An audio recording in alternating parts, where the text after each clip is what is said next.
So I know that the last class we had, one of our classmates already did talk about coffee or caffeine, but I think I'm just gonna go into it a little deeper. Have you guys ever like seen these people, the longest line ever at Starbucks on campus, and just wondered, like how, how many people really do drink caffeine? Um, According to this website I read, statisticbrain.com, the total percentage of Americans over the age of 18 that drink coffee every day is 54%. So if you think about it, that's kind of a lot of people, and that line is always humongously long.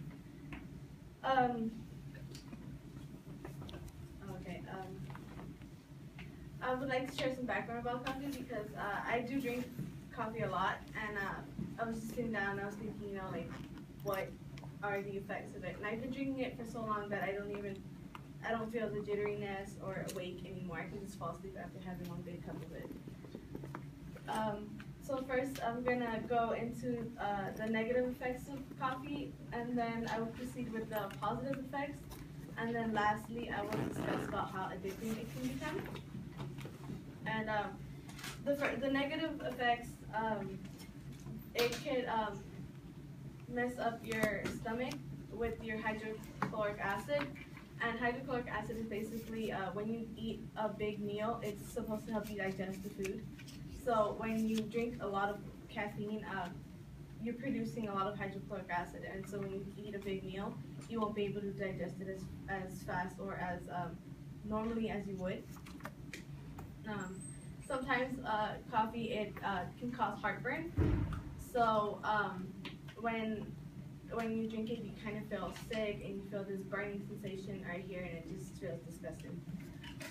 Some people like to drink coffee, I guess, because it's kind of like a laxative, and as gross and totally disgusting as that is, it's not good because when you use it as a laxative, you're not letting your body properly absorb the nutrients that you have just eaten. So it can mess your intestines up. And lastly, it also is a carcinogenic, basically meaning it has a cancer-causing chemical in it known as acrylamide. That's how you pronounce it. And basically, when you when you make coffee, you're supposed to roast it, and when you roast it, you have to roast it at a high temperature so you can get the coffee out of the bean. And when you do that, that's when it becomes carcinogenic and can cause cancer. So according to Jim Dillon on May 4th, 2013, the darker the roast, the higher the levels of acrylamide are likely to be inside the coffee. So that's just something for you guys to think about. Now that I've just discussed about the negative effects of caffeine, we can go on to some of the very positive effects of caffeine. So when you drink coffee, if you drink it a lot, like if you're a heavy drinker and drink more than 2 cups of coffee a day, then these apply to you. When you drink great amounts of caffeine, you can reduce the effects of Alzheimer's and dementia, which is usually found in older people. So according to Candy Sayoon on October 30th, 2013, 3 to 5 cups daily of the high octane stuff, not decaf, seems to reduce the risk of Alzheimer's and dementia. So the more you drink, the more it's not guaranteed, but it's more likely that you won't be able to have the disease. It also reduces the risk of suicide because what it does is it gives you a boost of positive energy. So instead of feeling depressed or low about yourself, you actually feel a lot better and you feel like you can take on the day. In older women, it lowers the risk of strokes. So the older you are, if you drink coffee like up to 3 times a day, it's more likely that you won't have a stroke. Now that I've done discussing the positive effects, I will talk about how it's addicting. Coffee is addicting because it's similar to a chemical in the brain known as adenosine. And adenosine is basically a chemical that's released when you're energetic and you're like working out, and when you're done and you feel like exhausted.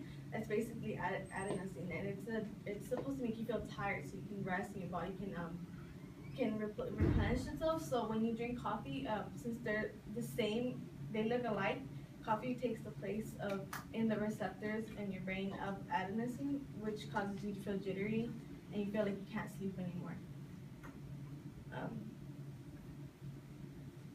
Now that I'm done talking about how it's addicting, I can wrap things up.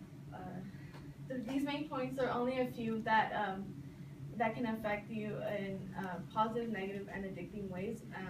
There are a lot more. I'm pretty sure there are.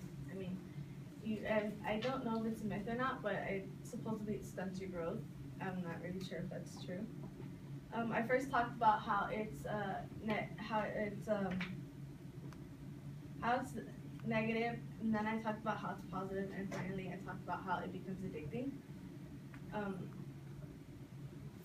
Next time, challenge yourself. If you guys are heavy drinkers, challenge yourself to just have 1 cup a day. Just try it. And if you can't do it, then you know that you're addicted to it. And